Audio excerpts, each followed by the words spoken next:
Tatsalach Oi Kaloma, Wenekisa Beth Piatote. I'm the director of the Arts Research Center. Liloitsa. Good afternoon, everyone who's gathered here today. My name is Beth Piatote. I'm the director of the Arts Research Center. I'm very happy to see you all. Today is a very happy day because we get to welcome Sarah Biscarra Dilley, our artist who's visiting today for an artist talk and conversation. So I'll do a brief introduction of Sarah, and then I'll get to ask her a couple questions. I'll come join her here to ask a couple questions, then we'll open it up for everybody. I want to start by saying that UC Berkeley is occupying the homelands of the Ohlone people. So these homelands are the lands of the Ohlone people from the beginning of time to its end, so all time. And we do want to support Indigenous sovereignty and political rights and arts and cultures. But making land acknowledgements without material means is a meaningless gesture.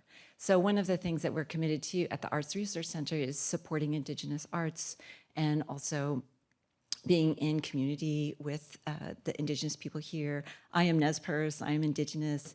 In the years that I've been the director of the Arts Research Center, we've really focused on bringing Indigenous artists here, and we have more Indigenous Native artists coming this year and next year, and I'm sure in the years to come. So with that, I would like to thank our co-sponsors for this event.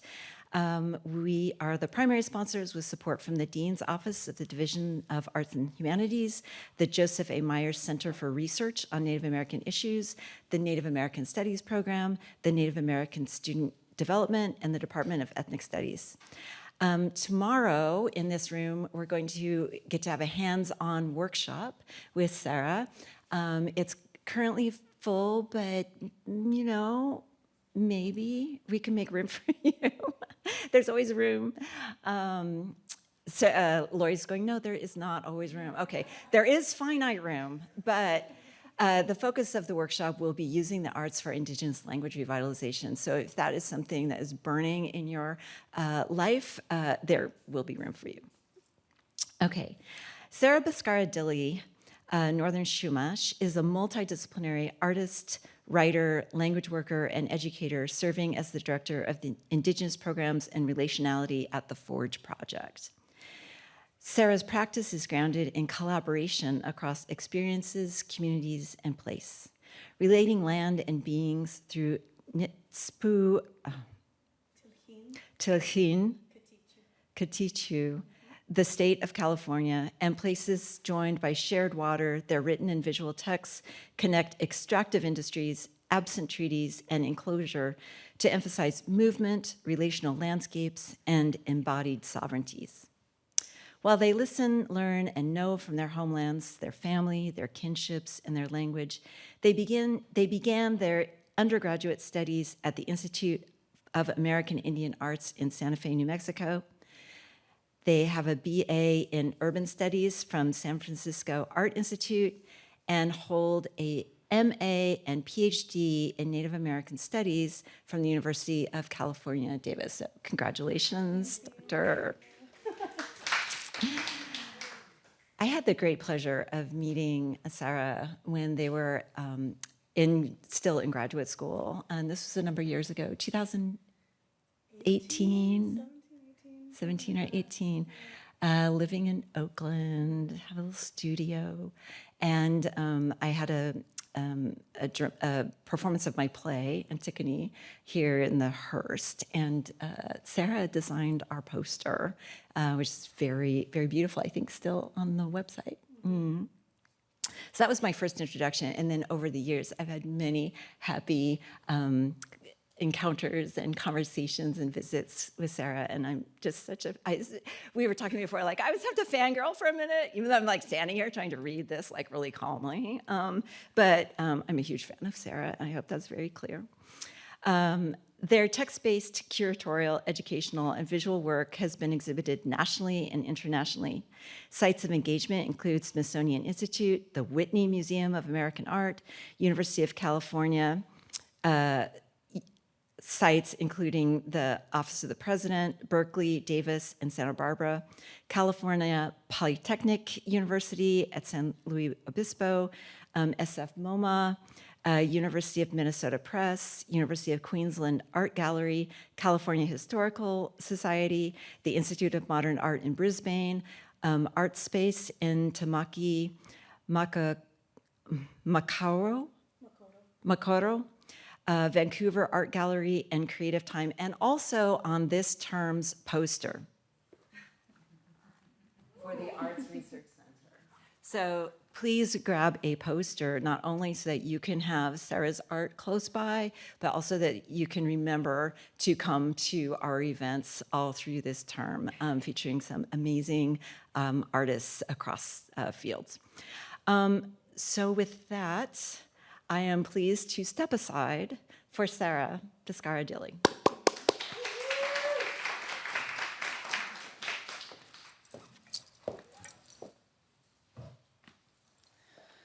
Yaktitʻutitʻu. I don't know about y'all, but I have been feeling absolutely inundated with what's happening on a policy standpoint, on an ecological standpoint. And so part of how I often process this is through working with visual media, through writing. But I just wanted to bring you all together and share a kind of facet of my visual practice, which I have lovingly called California Indian ASMR. And I'm just gonna tell you a story. I'm gonna read. Get comfy, sink down in the chair if you need to, move to the floor if you need to, adjust some things, but really want to invite you all to be comfortable and listen to what your body needs in this moment, and make sure you are being loving to that. And let's see if I can work my computer like I've never done it before.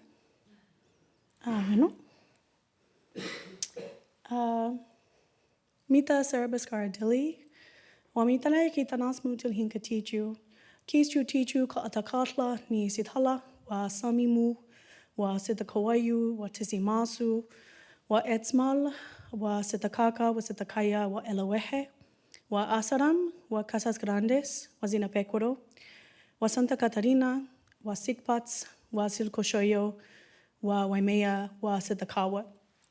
Tiakiam nipu nitspu ktitʻu sa itanamansi, mitakana misakana wa miiki na hwana nitspu tiłhin ktitʻu, wa yakishtono, wa yakitanasmu, wa yakisisime, wa University of California, Davis, ni Native American Studies, wa Forge Project, ni Director of Indigenous Programs and Relationality.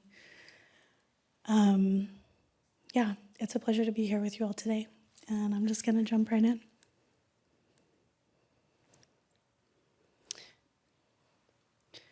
This is from a vignette called Privatization. Each village adding a braid-like confluence, moving spring water to brackish bloom, carrying on to tule beds and their explosions of birds. These places are generous, at the margins of rivers that gave relief from both sweltering heat and shorelines, whose abundance evades the constant narrative of settlers' dissective thoughts, tracing villages with berry juice and the clattering of clamshell, the silvery undersides of mugwort echoing the courts along the banks, or an old volcanic mountain making 9. We remember ourselves in these places, hearing the distant laughter of relatives keeping percussive time with cracking stones and punctuated song. The golden light that is softened by evening is still so vivid, gorgeous and heavy in its stillness. It is the steady enveloping warmth of valley summers made warbling rise. Catch its glimmer on gold flecks left on the surface of skin from hours spent in micaceous silt. And in these moments, we see our own light reflected back. This place and its peoples are beautiful, balanced, whole. Thank you. I knew I forgot something.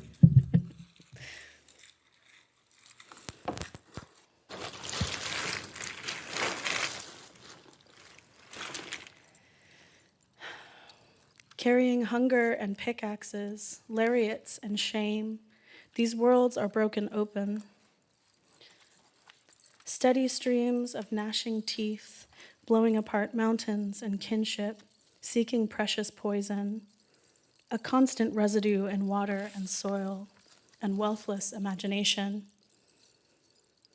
Rows and rows and rows, crossing alkaline soils, suspend rough weavings of hanging fruit, cut at their heaviest by cracked hands that hold the least to feed themselves, despite the bounty of place disrupted by gnarled branch and poison.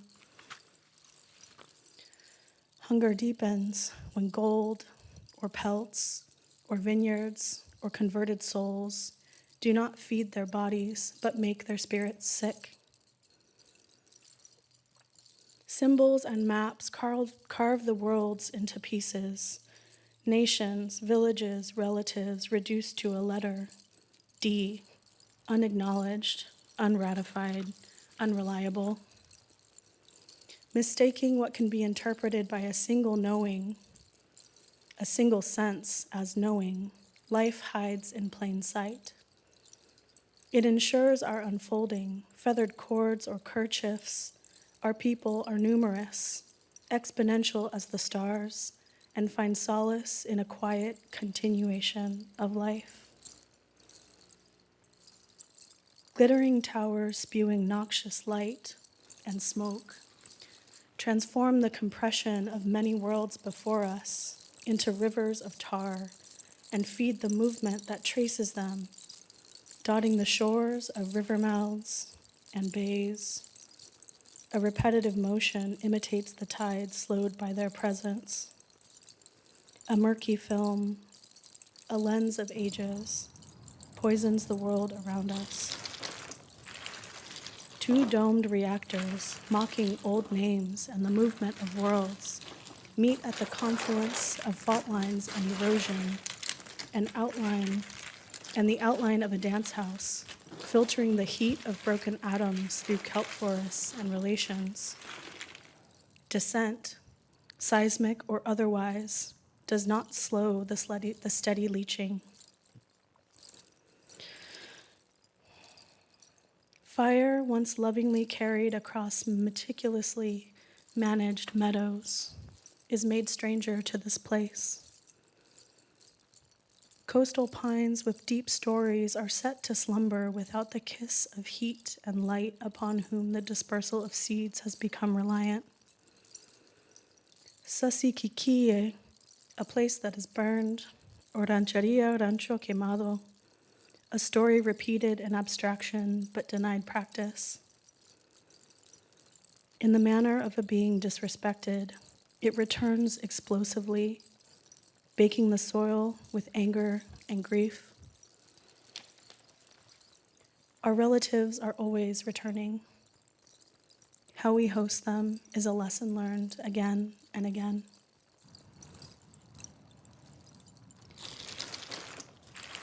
Wealth made of our open graves continues to be hoarded, but now we are issued acknowledgments, apologies, laws, and other poetically crafted statements of settler endurance, which passively name violence but never offer repair.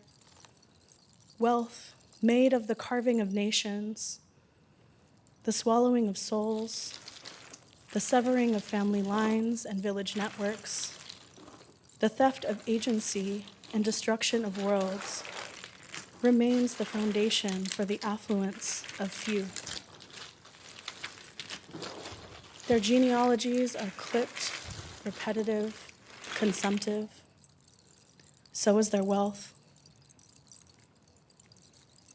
Layering paper and steel and salt over bodies, a vacuum is made of presumed knowledge. Studying death will never yield a story of living, but texts are written nonetheless. Frantic gesture of recuperating the very worlds surgically dismembered through forgetting to be people. It fails to suck the poison of their own making. So they turn back to the knowledges they swallowed, misshapen and fractured, hoping to find a pathway to continued extraction, but instead finding only a mountain made of mirrors. We will not pay their debts, but feed everyone at our table. The world speaks, and we listen. So I just want to acknowledge that statements of settler endurance is a turn of phrase that Audra Simpson shared in a talk titled Savage States, Settler Governance in an Age of Sorrow. That turn of phrase just turned my brain inside out. And I just want to shout out her intellectual generosity with that.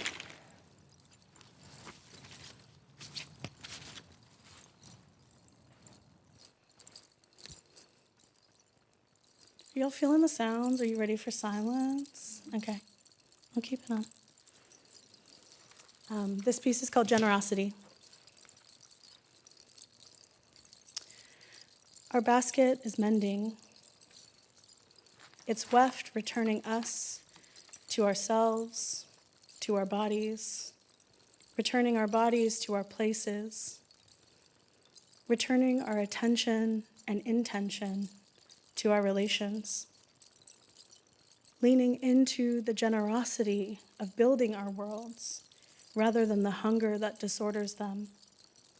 Ka'ishol tonu, ka'ishol tonu, ka'ishol tonu, ka'ishnakle, ka'ishnakle, ka'ikle, ka'ishnakinachi, ka'ishnakinachi, ka'ikinachi.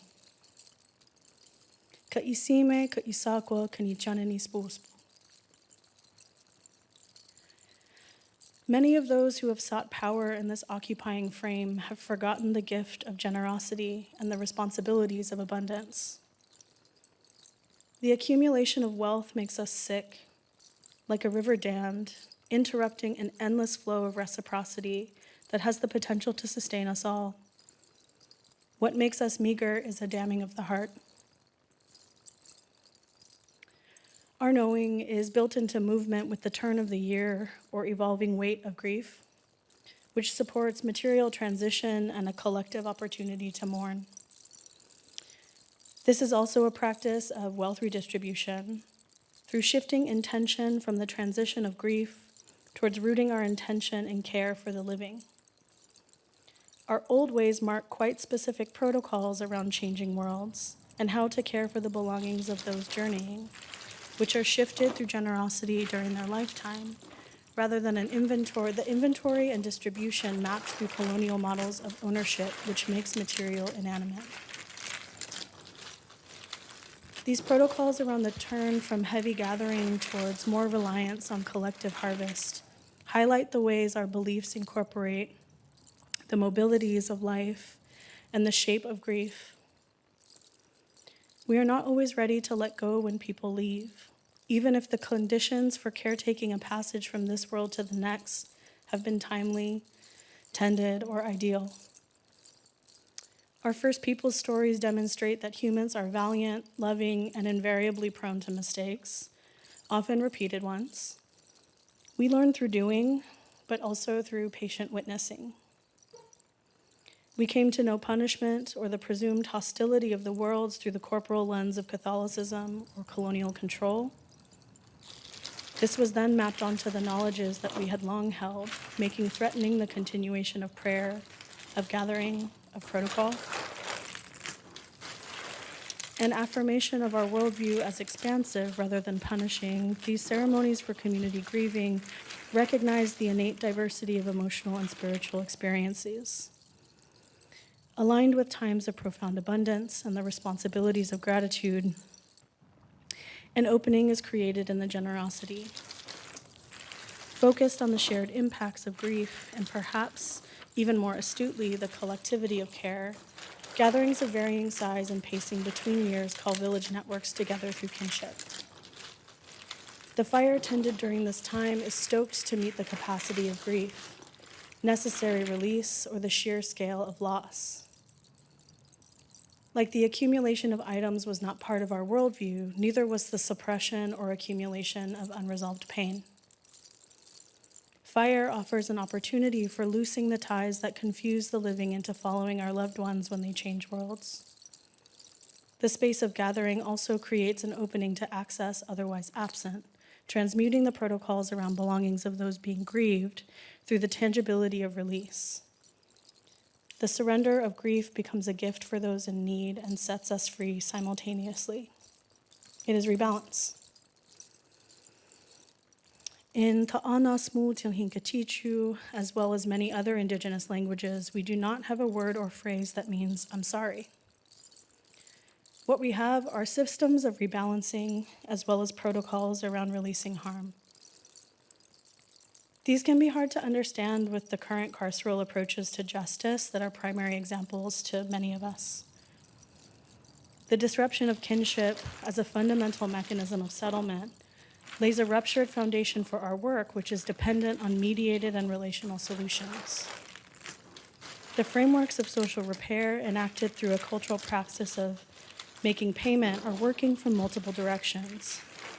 First, through facilitating openness and a return to relation by acknowledging harm, then through the process of mediation, which, depending on the harm, may rely on support from extended networks for witnessing and intercession, and then through the mutual agreement upon payment. Payment does not necessarily imply monetary or material exchange, but dependent on the harm or issue requiring rebalancing, could be anything agreed upon by each party. An example of this could be like a serious physical fight occurs between people and somebody ends up injured. Payment could look like the other two people involved in the fight providing physical, financial, and/or material support for the injured person until they are able to be well again. It's a solution that addresses the ongoing impact of the harm caused, but also works as a connective process, emphasizing the interdependence of each person and rebuilding kinship. Mediation replaces the violence with tangible repair and foregrounds commitment to being in good relation. Even in the absence of friendship, warmth, or social niceties, you don't have to like each other. You just have to agree on payment and complete it. Once that happens, it's never spoken about again. These practices of rebalancing, of lateralizing access through the transformation of grief, or reweaving interpersonal rupture are deeply generous models. I have been mediating and meditating on its possibility in the context of the worlds we live in today, impacted as it is by imbalance, interruption, and the subversion of interdependence through exploitation and a theft of consent. We cannot simply conflate the responsibility of a specific community's protocols or worldview in mediating, in meditating on these methodologies of repair. We are tasked with a unique point of reflection. Is restoration possible when the harm is ongoing? The suspension of injustice and violence is important to be reckoned with systematically as it was constructed.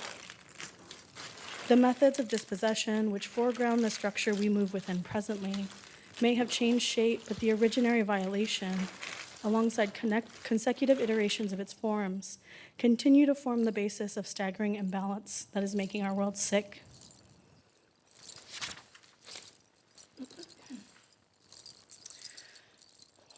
June 22nd, 2023.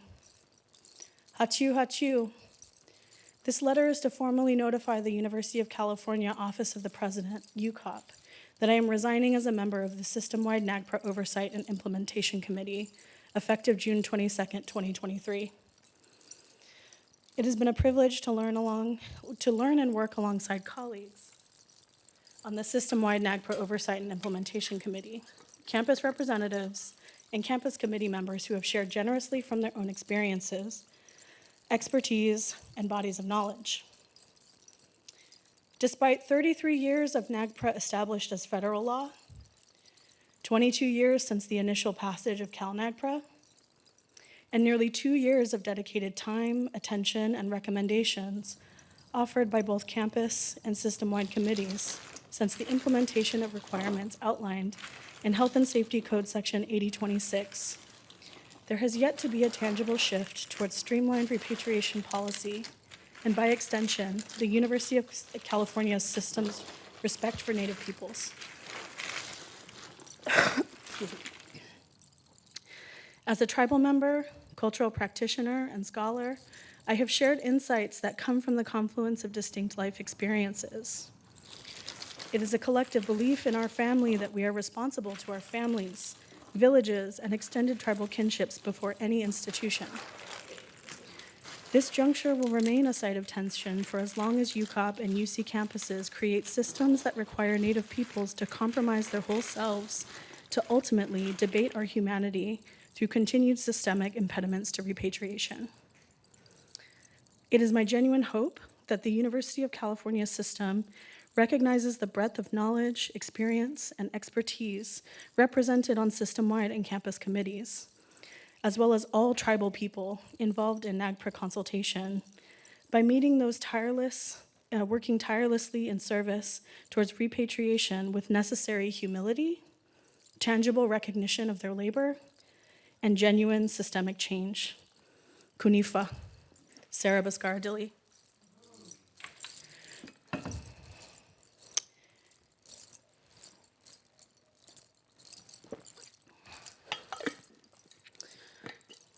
There is an opening possible through committed protocols of grieving for release, for return, and repair. These protocols require us to look frankly at the material foundations and structural continuation of theft, of dispossession, and behaviors that have made us less than human. The continuation of our worlds requires the destruction of one that centers the short memory of settlement and the passive reflection on histories rather than frank acknowledgement and dissolution of the scaffolds that uphold them, emerging from papal bulls mandating extraction and formalized in federal or international law. Our resurgence is co-created through possibility rather than reperformance. Rupture requires rebalance. It is neither an aspiration towards a romanticized past or guided by an entitlement to relation, which is inherently grounded in consent. Repair may transform a chasm between worlds to shared understanding, marking intimacy or intentional distance as a commitment to a co-created world, but its reparative capacity is constricted when translated solely through the capitalist logics of surplus and debt. We ask not for penance, but for payment. Our protocols require us to be in relation, to connect enough to negotiate the routes of repair or be supported by the strength of mediators and community leaders that can hold the weight of these burdens alongside us until they are released. They have the potential to allow some of our relatives peace, closing cycles that should have never been left open or torn open, and letting them rest. It satiates the aching pull of death or loss that wants witnessing but can cause stagnation, and opens the road for life and its glimmering possibility of world building. Our protocols call for our lands to be returned to our stewardship and set a foundation for the process of repair that commitment to rebuilding kinship or being in right relation invites us into. Our protocols call for movement, for tangible and material change, for attempting the steps of rebalance, even if the dance is unfamiliar. Our protocols necessitate the humility for us to meet one another in honesty, laid bare in our rage and our grief, unafraid to speak truth. Our protocols enact the deep generosity of existence and the truth that our worlds and our people will endure. Our protocols are rooted in an inherent abundance that is life. We feed everyone at our table.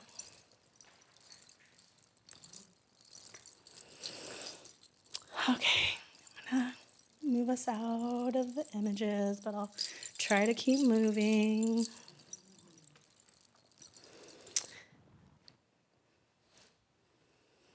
So this is called place. Black mussels, black ants, quail, swordfish, chorizo, rabbits, white earth, dogs, red ants, horses, north.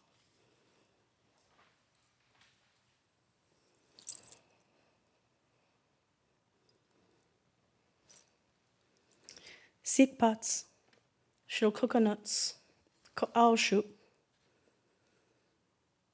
A village that evokes the electric blue of liminality, of sunlight dipped below the horizon, or sunrises over the eastern summit of the Temblor Range. I was called to this place in the years before starting my graduate studies, though I had only the slightest glimmer of what I was to learn here. After spending weeks reading and looking at maps, trying to make sense of the landscape I dreamed that looked halfway between the moon and bleached prairie, I began making the 5-hour trek from Huichin to Shilcoconuts regularly in 2015. The eagerness of someone too foolish to be intimidated by such power. Camping for days alone in the hills, I fear not an immensity or the vastness of silence, but the seas of oil wells that left me hiding my tent and speaking aloud to non-existent travel companions in the presence of extraction working, each time a terrifying passage through split or spilt landscapes towards an unrivaled peace. Understanding now it is a place of observation or gathering of peoples at important moments, or being parts of the world through solitude, the collapsing of time here is a complementary echo of multiplicity. It is a world place, woven with the stories of people throughout valleys, across mountains, and tributaries of language, capable of holding each in simultaneous existence, teaching us what colonialism tries to make us forget through territoriality. 3 names for this area, in 3 languages, each holding significance to another lesson of place, and the possibility of learning to sing in continuous rounds, not speaking over one another's knowing.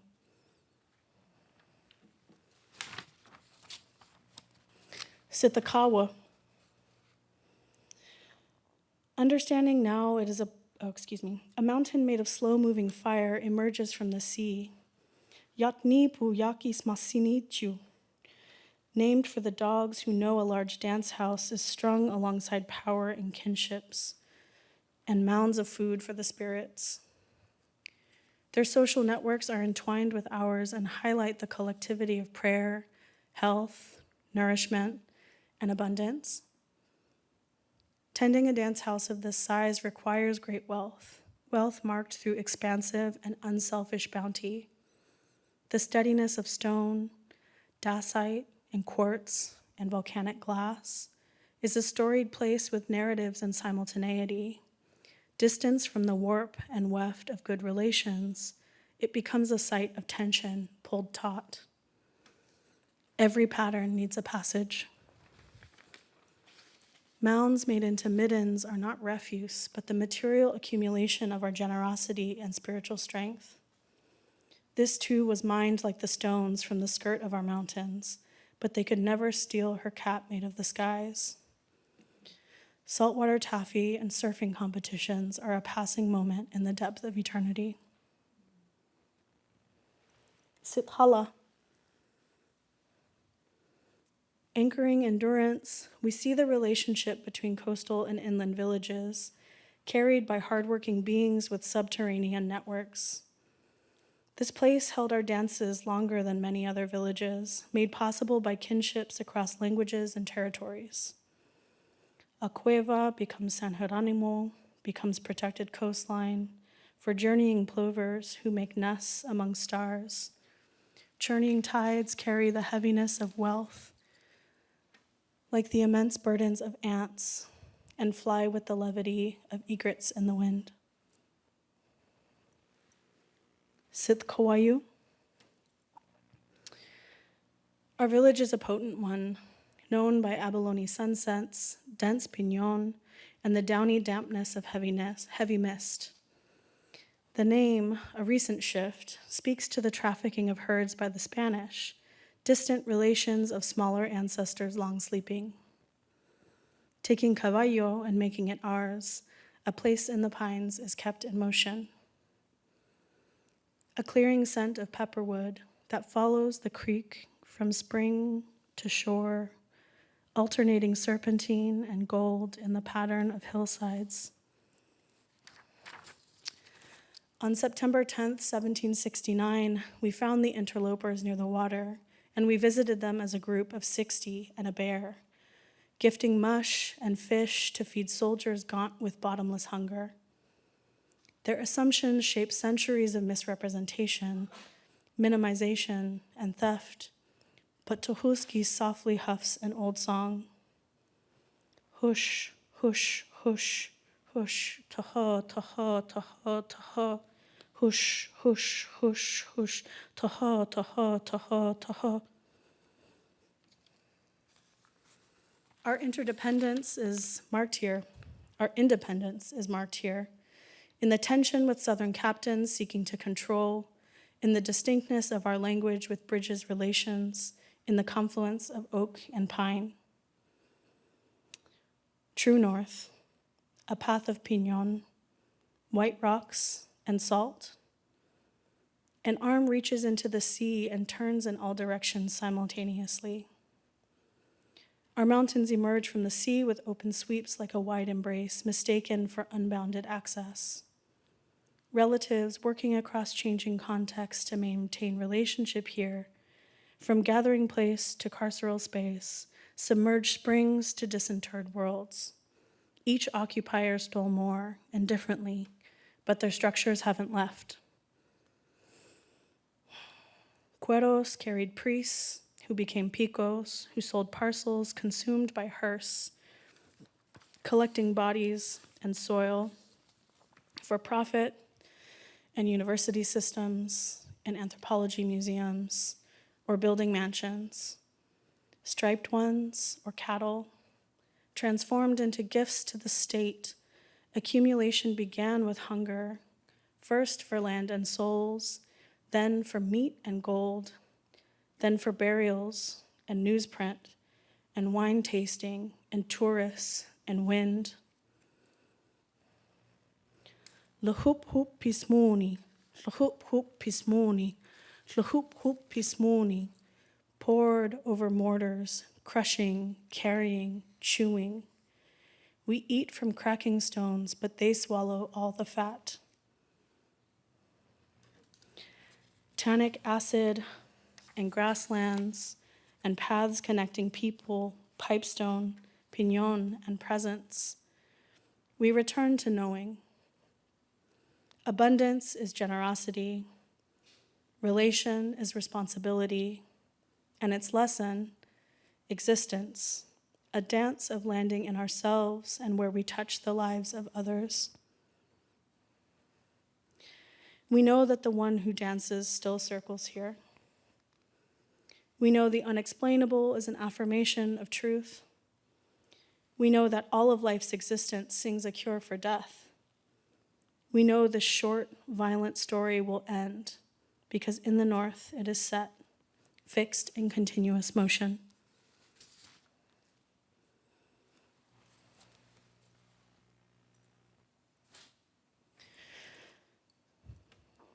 Sitlokloklo. The rich green of a creek turned seasonal lagoon is a mirror and a map along a site of exchange, powerful tides, and diplomatic shifts. This place bridges language and ecosystems, spatializing change in ways that are both tangible and at the edges of knowing. I bathe in cold jade every chance that I get, remembering our names in the softest of silt. The word for muscles and conflict is close enough. A reminder of how feasting keeps the peace with laughter and a clattering of shells. Flush with iron and salt, we are tasked with remembering the responsibilities of confluence, the intention of relation, and the power in peacemaking. At this juncture, we turn our attention to softness or variability or movement or power. We are healed by pleasure and embodiment, a complete surrender to presence and change. Sitkaya. Echoing a companion in red, there is a pair for everything. Trading salt water for currents thick with steelhead like rainbows, it is a place of harsh sun making syrupy movement, or flooded valleys turned halting movement electric. When pushed from the coast, we were held among relatives over mountains and manzanita. Small black ants appear scattered, but know what is above and below, carrying sweetness and sustenance. Sitakaka. Rolling hills and once abundant oaks, we see our places made static with vineyards and dry creek beds, no trespassing signs, and historic monuments to the places that ground us in unmarked graves or to the river that never stopped flowing. Repeated as Las Gallinas in mission registers, baptismal margins, or the hurried last rites of the hesitantly converted, we place ourselves back in language. Takaka. Takaka, takaka. Reduplication is innate in the scurrying of coveys and occasional burst of flight. The youngest ones follow in diligent lines, keeping time with the one who wears a top knot. Translation, like knowing, is not a unidirectional practice.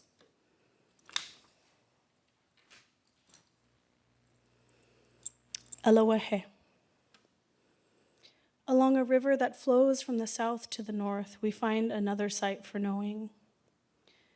Named for swordfish, despite its distance from the sea, Aloehe connects spring water to Otakamapsa and salt.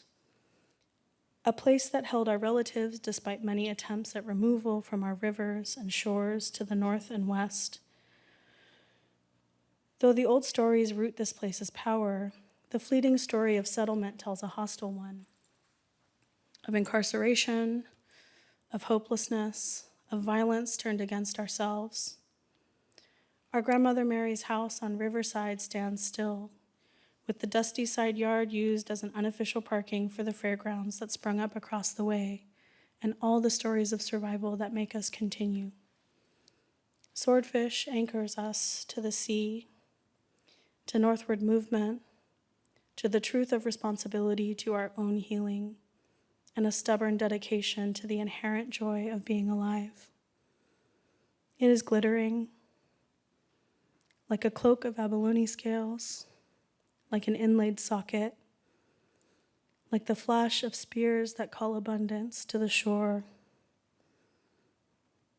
Sa isa kanityanani ktitʻu, feeding everyone.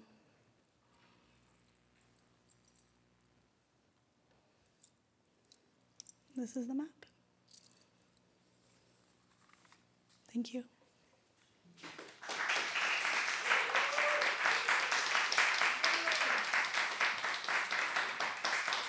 I'm not even gonna try with those.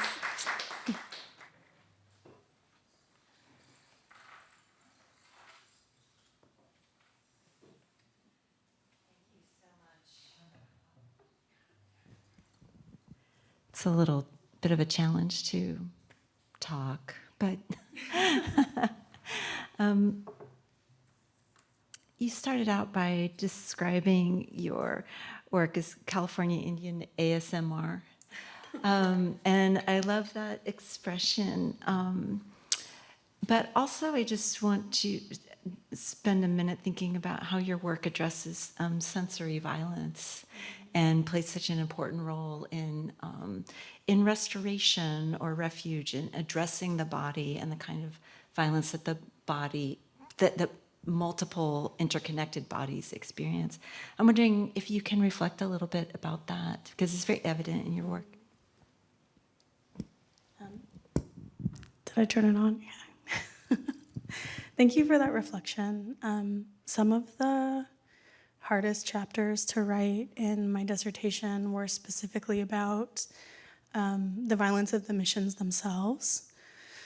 You know, some of that was very intimately connected to stories that my great-grandmother shared with me, that her grandmother shared with her, that she let anthropologists transcribe for her.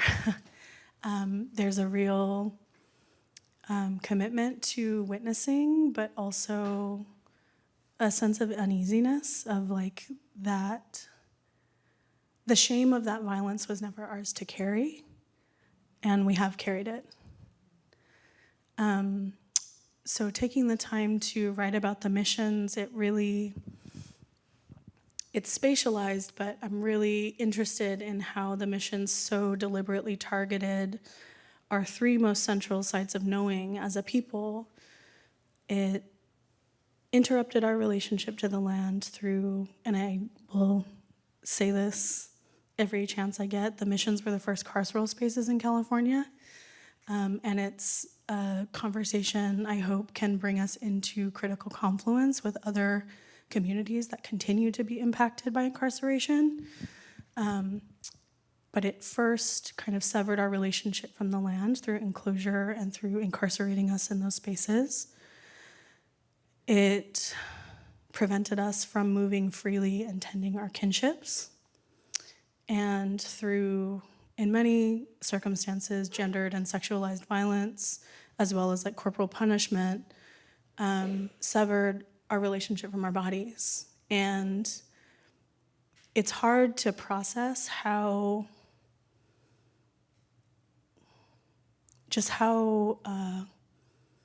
intent that was.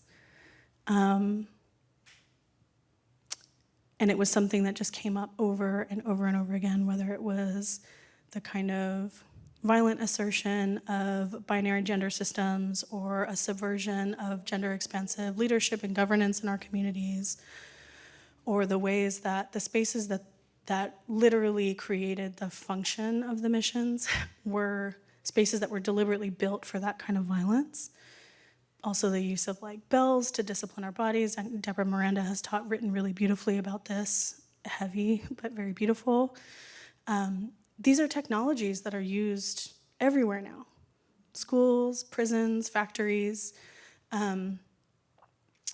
So my hope in writing through this, and I really appreciate you reflecting back the impact of that or like hearing that in my work, is that it can become a space of connection for other people to understand, like, this is actually why having these critical conversations is actually, like, it's part of all of our liberation, to think about these technologies, to think about the aftermaths of these spaces, to think about, the suspended moments of violence that we're all living in. It's been interesting to think about that alongside what's happening right now. The creation of detention centers. I'm getting text messages from other Native friends, and their tribal governments are having to like rally to help people understand a different way of being in the world that many of our relatives who've been in diaspora here have lived with for a very long time. But like people in tribal governments being told like, oh, you have to carry around your CDIB, you need to have your descendancy letters, you need to carry all of this stuff with you because people are being, it's another kind of wave of incarceration that's happening right now that's being formalized in policy. So these are all part of the same conversation. And it's been really profoundly rewarding work and really devastating work to kind of come to terms with how long I spent living like just outside the edge of my body, and that doing, we can use the languages of like somatic practice and things like that. It's like literally just being embodied, doing the things that our people have done forever. really helped illuminate that, but also this is the story that I want to talk about. This is what I want to tell. I think I have more, each generation has had a little bit more levity to feel into a space of emotional vulnerability and embodiment. Like, the way that I experience the world is not the same way that my mom did, or her parents, or the people before that. So I really recognize a profound privilege in being able to do this work and having the tools that I have to do that. And I see that another layer of it is happening with the generations that come after us, which have set, like, I'm just blown away by the generations coming up. And just their brilliance and the completely different layer of emotional, like, just the tools to talk about emotional experience. Like, it gives me hope for this work to be carried forward in a different way, but yeah. Well, thank you so much. And I think one of the things that, I experienced from the way you opened up with sort of this immersive experience of having the visual, but also the sonic, was that it made, a felt experience of violence that has deprived people of those sounds, right? So displacement and also shifts in economy and practices, then, and also just hearing your shells and, feeling that, when you go to a powwow or you go to a big gathering and people are wearing all of their bling, and just the sound, right? And so when you stop the sound, my body kept wanting it back for a couple of minutes. And I think that's one of the very moving elements of the multidisciplinary art that you bring, and centering the body and the sensory is marking things that absences that are absences because of violence, but then also offering this restoration and refuge and place to be in the body and relationship. So moving on, I want to ask you a question about, like, the body and the art practice itself, because I would kind of characterize your work as generational aesthetics. You have, like, the presence of stars and baskets and land, and language patterns. And you have a statement saying, our relatives are always returning. How we host them is a lesson learned over and over. So even in describing this generational presence and this return, you use repetition and so on. And so I want to hear more about, I'm actually combining two questions here, sorry. I want to hear more about the practice of collage and the way that you're able to create juxtapositions and relations and the presence of deep time and ancestral presence and forms of returning. And so I want to know, like, another statement that you said was, we learn through doing. And so I want to hear about how collage is a form of learning through doing, and how you're able to work with all of these ideas and practices through collage. Yeah. Just like the delay. I started doing collage work when I was very young, because it was what was around. All I needed was a glue stick and, like, whatever paper scraps I could find. So I was really influenced by, one could say, the archives in many of my family homes. But also, my other dad, Russell Clower, who I call my drag mother, was also an incredible, is an incredible artist. And collage was a big part of his practice as well. And I think being around his artwork really, I don't know if I've ever told him this. I hope he watches it. And I'm gonna bust him out on Saturday when I see him. Seeing his work, which was created for all kinds of spaces, like for his own personal practice, for like smut magazines in the 80s, like they were coming out in all of these different spaces. But it was the first time that I really understood that I'm like, oh, this this is actually like an art practice that I can do. It's not just something that's for like my own pleasure. And that was really formative for me. So I just kind of kept with it. And I think a lot of it for me, like the more integrated I got into it, because I started working with materials that were not primarily California. It was just like other print material that I could find. I really love the era of Kodachrome film, so things that were printed in that window of time. I love that high magenta color. I want paper that is like violently degrading, high acid, like, you know, it's like all of the things that are like an archivist's worst nightmare. I'm like, give me that, like, which also feels like an important turn, that like most of the things I make are like actively degrading and like actually can't be possessed in perpetuity. But it really, the more I started working with materials that were pertinent to our story, it became about transfiguration. It became about reading how wildly misinterpreted the stories of our people were, and how it's actually a really impactful tool to take their projections onto our people and let it do what it actually is doing, which is telling a story about them, telling a story about their worldview, and holding up a mirror. There's a lot of my creative practice that really changed through being in graduate school. It also changed through like stepping into more responsibility in my community, and it was really about, I think there's a lot of stuff that I make that is really connected to closed practices. They're not things that I'm going to share out in the world, and that feels fine.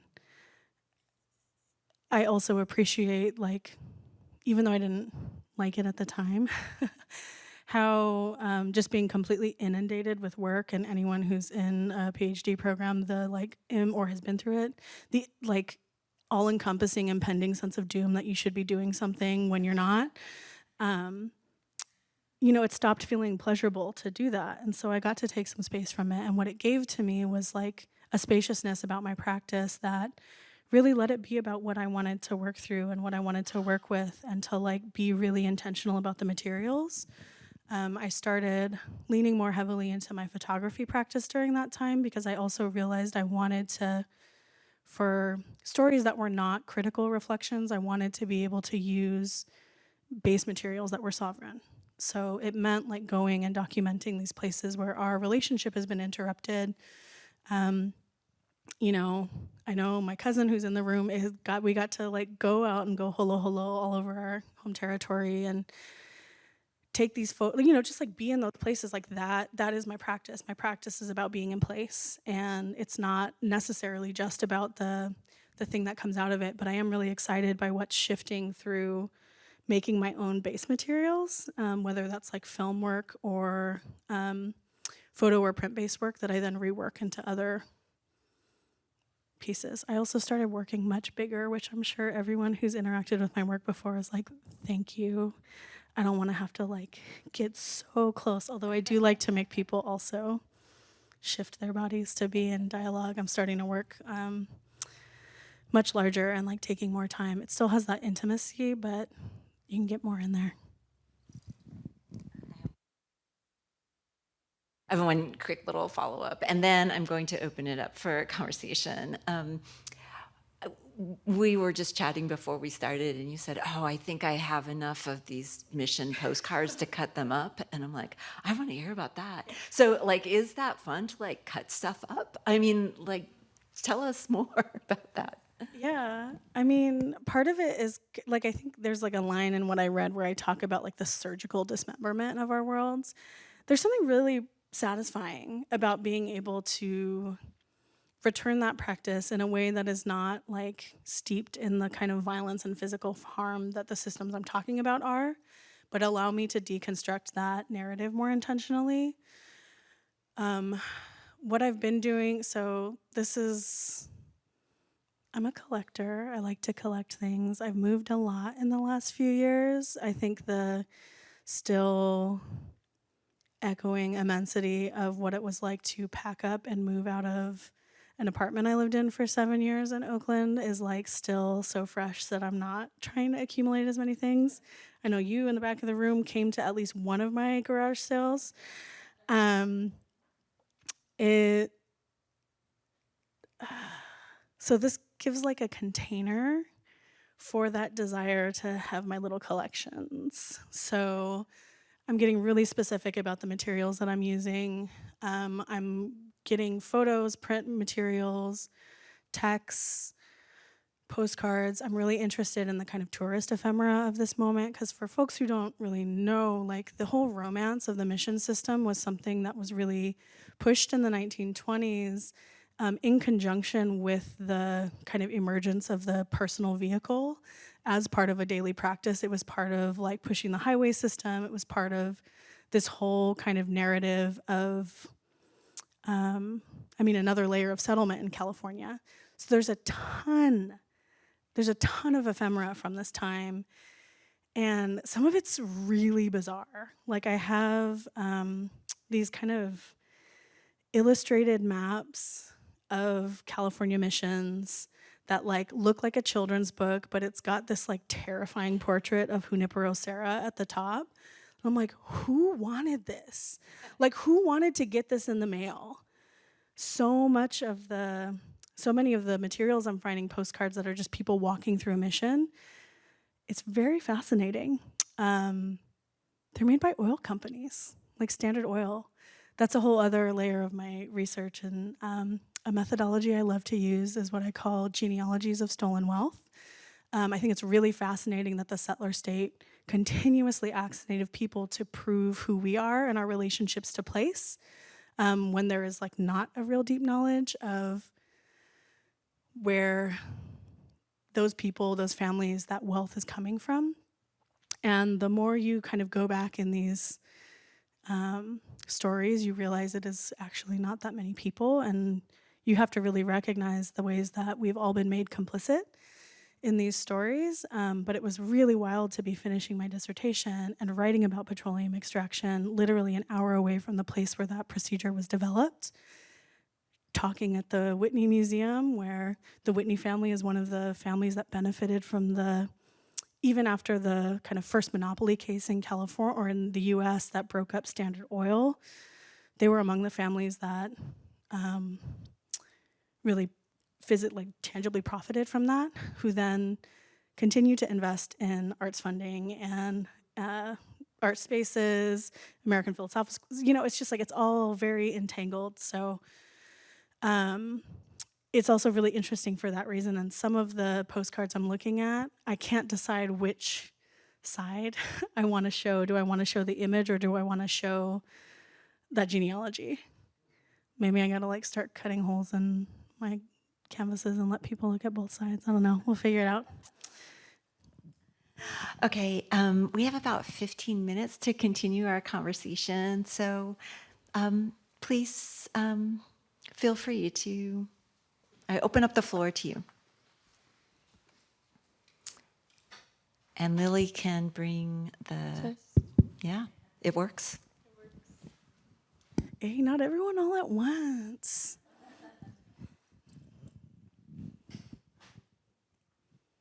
We can also just talk without a table between us. Ask you a question I was thinking of.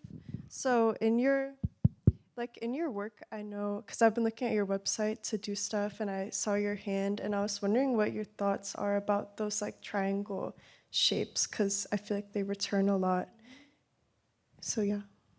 Yeah, I feel like you touched on this, Beth, as well, when you were kind of naming the kind of generational aesthetic, I think is the term that you used. So that has a lot of different meanings in a lot of different contexts, and they are pretty specific to who's using them and how. But part of it is really about, because I did my time in art school. I think it's really funny that I went to an art school and did not pursue an arts degree. I literally went into urban studies because it was an interdisciplinary program. And I was writing about communities that had urban spaces and cities kind of pop up around them. It ended up being more of a study of settlement, I guess. But it was really the times that I did spend in fine art classes in non-Native institutions. Because again, beginning my undergrad at IAIA, even though I didn't stay because I had to come home for family reasons, I'm really grateful that I had that foundation of what it was like to have art history taught from an Indigenous perspective, where that is the center of what we're talking about, not what I experienced in other spaces where we would talk about. I got lectured about Flemish painting for 3 weeks, and then they talked about art of the Americas, Oceania, and Africa in one class. Those were really fun office hours afterwards, though. That person got lit up. So part of it is about really asserting an aesthetic that is connected to our family, to our people, to our places. It's also like a geographic practice, which I really... I'm really grateful to people like Beth Rose Middleton and Renee Puolani-Lewis, Renee Puolani-Lewis is a Kanaka scholar who wrote a book called Kanaka Hawaii Geography, and it's really about hula and oli and oratory as a geographic practice. She's one of the first people that really made me feel like my work belonged in geography. It's connected to stories of place, and telling those stories in a way that is legible for our communities and for our families is like the most important thing to me. It's why I'm like, probably heard me shaking a couple times because my cousin's in the back of the room, and I'm like, gotta make sure that they're picking up what I'm putting down. It's important, but yeah, it's very much connected to kind of asserting that as like a sovereign aesthetic. Can I ask about your orientations with some of your images? For instance, you juxtapose images of the ocean upside down, facing the ocean, and it's, I don't know, flat, or I don't know how to talk about this, right? I'm sure many of you noticed in the images that there were different kinds of juxtapositions and perspectives. I'm just wondering how you're thinking about this kind of mapping that can happen within the image. Yeah. A lot of it is connected also to, like, I think about the juxtaposition in the same way that I think about cultural understandings of time, which what I believe is that all time is happening simultaneously, and there are certain ways or places where I think people can experience that more intently. But kind of mapping those different directions is part of recognizing that continuous motion. Does that make sense? Like, yeah.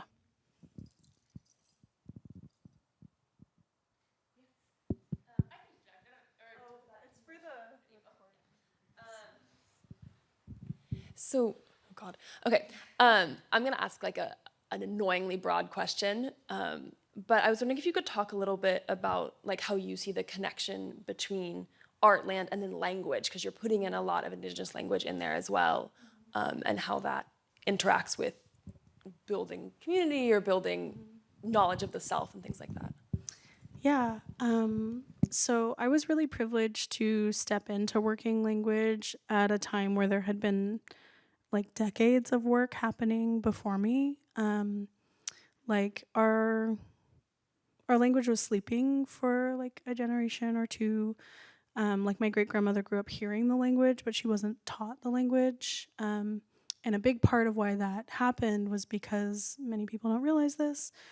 An Act for the Government and Protection of Indians, which was a law passed 9 months before California was officially a state, is when the US government first outlawed our cultural burning practices, which we're seeing the delightful aftermath of now.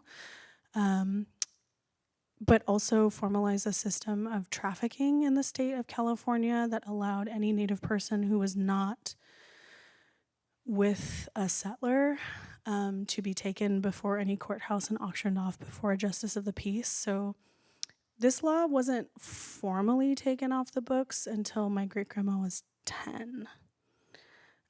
This was a practice that continued well after the abolition of slavery in the US, and was a big part of why it was not safe for people to speak their language openly or to practice our cultures openly, because it put a target on our back. And that's something that we're still unlearning the violence around now. Like, even writing my dissertation in the way that I did, like, so much of why it was so hard to get through was that I'm like, is it safe to tell this story yet? But doing that in language, one, was like a way, like, I try to use language in everything that I do. Like, my pets are very confused because they're getting talked to in Ta'anasmu and Olelo Hawaii and English, and my cat sometimes French, just like they're hearing all kinds of languages. But language work fundamentally transformed my worldview. And I think anyone here who works with Indigenous language has had that experience where you understand that your language can do things English can't. It's also why it was so violently targeted in boarding schools and missions and educational systems, because our language holds our worldview in it. Like, our language, like many other Indigenous languages, are verb-based languages. They are like inherently marking the life in the world, in all things. Most things that are treated like nouns are actually sentences. So I'm able to be more nimble in language than I am with English, which, despite having spoken it as long as I've been talking and as much as I've been talking my entire life, still doesn't, it can't articulate that in the same way. That's also why, like, having visual work was really important in my practice. And again, I'm like very grateful to the people who are on my dissertation committee, like Inez Hernandez Avila and Jessica Bissett Perea, who really, all of the people on my committee really affirmed using this kind of multidisciplinarity. Like, Inez really nurtured a poetic practice, which had been a really marginal part of my work for a very long time, because it's mad vulnerable. Like, I still can't believe I'm like, did I just get up and read a poem? Like, oh, I am cringe, but I am free. Like, what? This is, it's so wild. But it does things that, like, more formal kinds of writing can't, like, or more like academic forms of writing can't do in the same way. And I love to juxtapose them. I think a lot about the chapter that I submitted to Allotment Stories, Indigenous Land Relations Under Settler Siege, which was an anthology co-edited by Daniel Heath Justice and Jean M. O'Brien, put out by the University of Minnesota Press. I remember starting to let other people read that essay, like, outside of my family. And I shared it with my friend Sasha Lapointe, who's an incredible writer. We went to IAIA together, and so we met up in Portland at a public park. We hadn't seen each other in a very long time, and it ended up becoming like this unofficial kind of writer's workshop in the park while we're like dodging people's dogs and frisbees. And I read that piece aloud to her, where I'm like talking about really heavy political histories and like very intense violence that our communities faced, our family faced. I'm writing about our family, and there's poetics kind of interspersed throughout. And one of the things, I still think about this, and I thought about this anytime I felt uneasy about this form that my dissertation was taking, because I did not anticipate poetry being such a huge part of it. It was really informed by the feedback that she gave me, which was, she said, right when I start to feel like it's too much, like it's too much to hear what happened, because her communities were targeted by French fur trappers from the north, and it's like echoes of the same story, but like she wasn't familiar with the history in California in the same way. She was like, right when I start to feel like I need to ask you to stop, there's this like opening with poetry, and she's like, and it allows me to like land back in my body again and like notice that my shoulders are up to my ears and like feeling this tension, and kind of understanding that it was a way to invite people into that kind of embodied practice as a reader, which can feel really hard because you're looking at things on the page and it can feel very passive or like a very solitary experience. And I wanted it to be one that felt relational. So yeah, those are some of the pieces of why language, why this form. Thank you for your question. You know, Sarah, I think that's actually a beautiful word to end on, relationality. So we've come to sort of the end of our time today or at this moment. But please, everyone, thank you for coming, and please stay around a bit. And thank you so much, Sarah, for sharing this incredible work with us. It's very beautiful, and so grateful for your presentation. Thank you. Katsia, yeah.